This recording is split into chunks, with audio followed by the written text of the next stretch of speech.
जय श्री राम मित्रों, आप सभी का स्वागत है अपने चैनल धर्मयुग पर। दोस्तों, आज हम बात करेंगे कर्ण की उपलब्धियों के बारे में। बहुत सारे लोग हैं जो कर्ण की शक्ति को कुछ नहीं समझते हैं और उन्हें कमज़ोर बताते हैं। यह वीडियो विशेष रूप से उनके लिए है। कृपया आप सभी मित्रगण अंत तक बने रहें। महाभारत काल के समय कर्ण बलवानों की सूची में आते थे।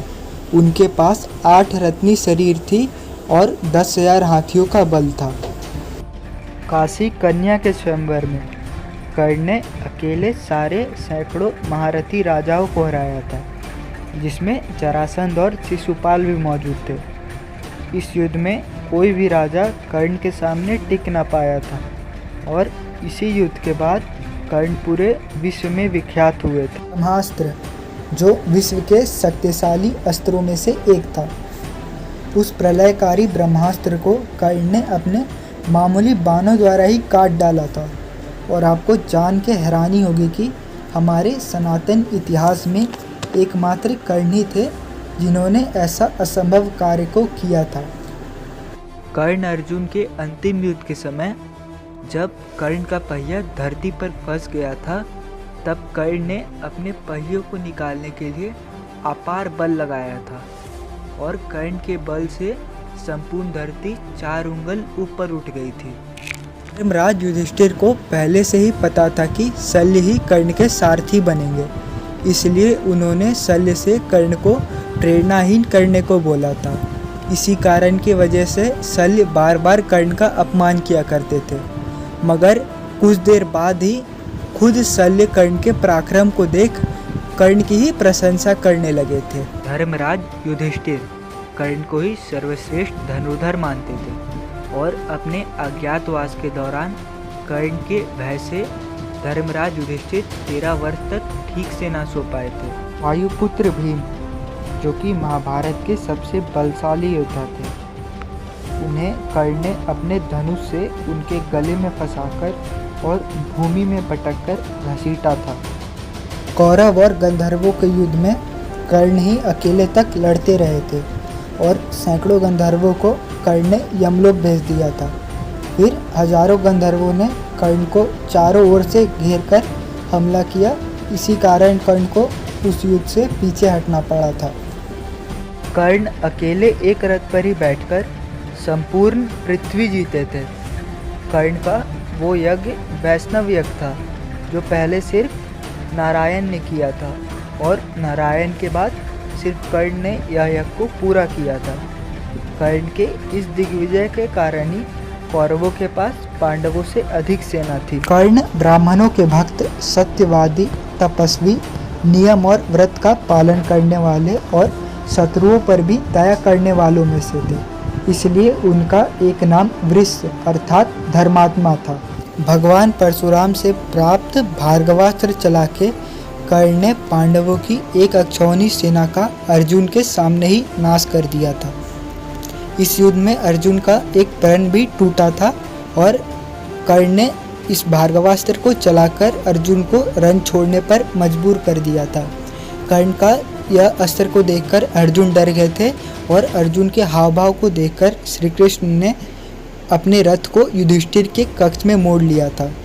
अर्जुन का वो प्रण था कि अब जहाँ तक उनके तीर पहुँचते हैं वहाँ तक वो किसी भी पांडव सैनिक को मरने नहीं देंगे, मगर अर्जुन के सामने ही एक अक्षौहिणी पांडव सेना का नाश हो गया था।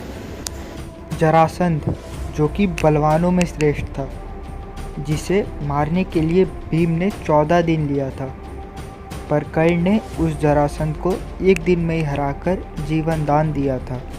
कर्ण भगवान परशुराम के सबसे प्रिय शिष्य थे और भगवान परशुराम ने भी कर्ण को अपने समान का योद्धा स्वीकारा था।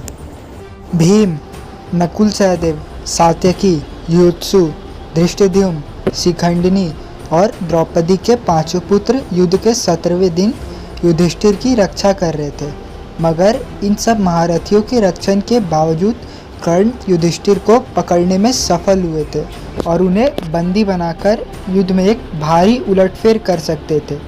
मगर माता कुंती के वचनों के अनुसार कर्ण ने उस दिन युधिष्ठिर को जीवन दान दिया और अन्य पांडवों को भी हराकर जीवन दान दिया था।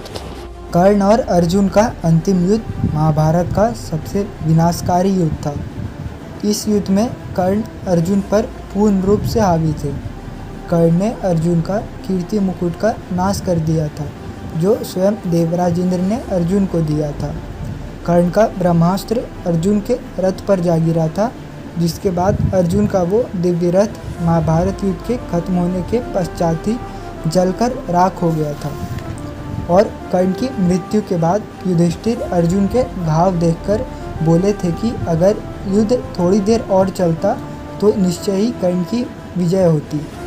महामहिम भीष्म और महारथी कर्ण की आपस में नहीं बनती थी और महामहिम भीष्म को भी कर्ण से शुरुआत से ही लगाव ना था और दोनों ने कई बार एक दूसरे पर अपमानजनक बातें भी की। मगर कर्ण जब महामहिम भीष्म को बाण सैया पर लेटे हुए देखे थे तब वो बुरी तरह रो पड़े थे। हमें यहाँ पता चलता है कि कर्ण कितने कोमल हृदय के थे। जब तक कर्ण के पास इंद्र द्वारा दिया गया वासवी शक्ति था तब तक अर्जुन कर्ण से डरे हुए रहा करते थे और उनसे हमेशा दूर रहते थे। इंद्र का दिया गया वो वासवी शक्ति घटोत्कच पर खत्म होने के पश्चात ही अर्जुन का वह डर दूर हुआ था। पांडव पक्ष के सभी पराक्रमी योद्धाओं ने कर्ण पर 17 बार सामूहिक हमले किए थे, पर कर्ण अकेले ही उनके सारे सामूहिक हमलों को निष्क्रिय कर और उन्हें पराजित कर भागने पर मजबूर कर दिया करते थे। कर्ण महाभारत के युद्ध में मात्र 7 दिन लड़े थे और इन्हीं 7 दिनों में कर्ण ने लगभग 2 अक्षौहिणी पांडव सेना का नाश किया था। भगवान परशुराम ने कर्ण को सही समय में दिव्यास्त्रों को भूलने का श्राप दिया था और यह श्राप कर्ण पर अंतिम युद्ध में असर भी करने लगा था। पर श्राप के असर के बावजूद कर्ण ने ब्रह्मास्त्र का आह्वान करके अर्जुन पर छोड़ा था और अर्जुन के हर दिव्यास्त्रों को अपने दिव्यास्त्रों से काटा था। इससे हमें पता चलता है कि कर्ण की मानसिक शक्ति कितनी तेज और प्रबल थी, क्योंकि उन्होंने भगवान परशुराम का दिया गया श्राप को भी अपने मानसिक शक्ति द्वारा निष्क्रिय कर दिया था। और श्राप को निष्क्रिय करना यह अलौकिक कार्य भी हमारे सनातन इतिहास में बस कर्ण नहीं किया था। कर्ण को युद्ध से पूर्व 2 श्राप थे, एक अग्निहोत्री ब्राह्मण का और एक भगवान परशुराम का, जो आगे चलकर कर्ण की मृत्यु का कारण बने। माता कुंती ने भी कर्ण को सारी सच्चाई बताकर वो भी युद्ध से पहले उन पर एक भावनात्मक वार कर दिया था। भीष्म ने महारथियों की गणना करते समय कर्ण को अर्धरथी बताकर उनका घोर अपमान किया, जिसके कारण कर्ण 10 दिन तक युद्ध न लड़े। इंद्र ने भी माया रचकर कर्ण की कवच कुंडल ले ली। शल्य ने कर्ण की तेजा नष्ट की और उनका प्रेरणा तोड़ा और श्री कृष्ण की भी नीति कर्ण के प्रतिकूल काम कर रही थी। इतने सारे हानियों के बावजूद कर्ण छल से मारे गए। हमें यही पता लगता है कि कर्ण कितने पराक्रमी योद्धा थे। 14वें दिन के रात्रि को लड़ा गया घटोत्कच और कर्ण का युद्ध महाभारत के सबसे विनाशकारी युद्धों में से एक था। इस युद्ध में कर्ण ने घटोत्कच के सभी हजारों माया को अपने अस्त्र शस्त्रों द्वारा नष्ट किया और घटोत्कच के सेना का भी भारी मात्रा में विध्वंस किया था। घटोत्कच ने कर्ण पर एक दिव्य आसानी, जो कि देवताओं द्वारा बनी गई थी, उसे बड़ा वेग से फेंका था, मगर कर्ण ने उसे अपने हाथों से ही पकड़कर घटोत्कच पर वापस दे मारा, जिससे घटोत्कच का रथ घोड़ों और सारथी सहित ही नष्ट हो गया था। कर्ण ने घटोत्कच का एक दिव्य चक्र को भी मामूली बाणों द्वारा ही काट डाला था और इस युद्ध में स्वयं देवताओं ने भी कर्ण की प्रशंसा की थी। कर्ण एक महान दानवीर थे। उन्होंने हमेशा निस्वार्थ भाव से दान किया। जब भी कोई उनसे कुछ मांगने आता था तो वो कभी भी किसी को लौटने नहीं देते थे खाली हाथों। तो मित्रों, यह सभी कारण है जो कर्ण को बाकी पात्रों से अलग बनाता है और यह सिद्ध करता है कि कर्ण के जैसा ना कभी कोई था और ना कभी होगा। तो मित्रों, अगर आपको वीडियो पसंद आए तो कृपया वीडियो को लाइक करें और हमारे चैनल को सब्सक्राइब करें। जय श्री राम।